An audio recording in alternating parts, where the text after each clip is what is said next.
समझ रहे हो? समझ रहे हो? समझ रहे हो? हेलो भैया लोगों बचन, आप सब कैसे बानी? उम्मीद करब कि आप सब बहुत अच्छा हम और लविंग रोस्ट चैनल के तरफ से आप सबके खुशहाल जिंदगी के कामना बा। ते वीडियो स्टार्ट करे से पहले भैया रोज के तरह आप सब हेडफोन लगा के रेडी हो जाएंगे और वीडियो का आनंद लेवे ला तैयार हो जाएंगे। तो चलिए वीडियो को स्टार्ट कर जाए। Let's see this video.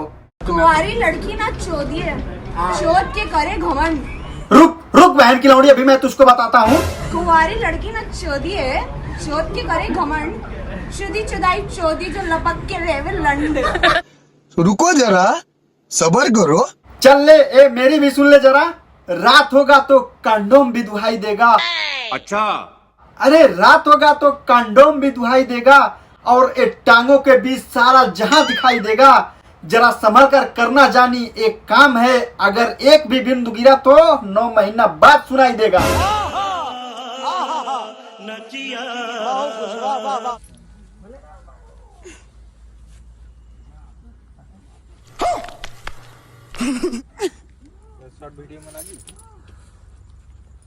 बस बस बस कर भौजी, अब यही देखना रह गया था। बहन चोद देवरा से ढोड़ी चटवाने के बाद पेट ना भरा तो बहन चोद कुत्ते और बकरी ढोड़ी चाट रहे हैं। हम क्या लाड़ चाटे बहन चोद? एहे, रहा नहीं जाता, तड़प ही ऐसी है ना। नहीं, सुके।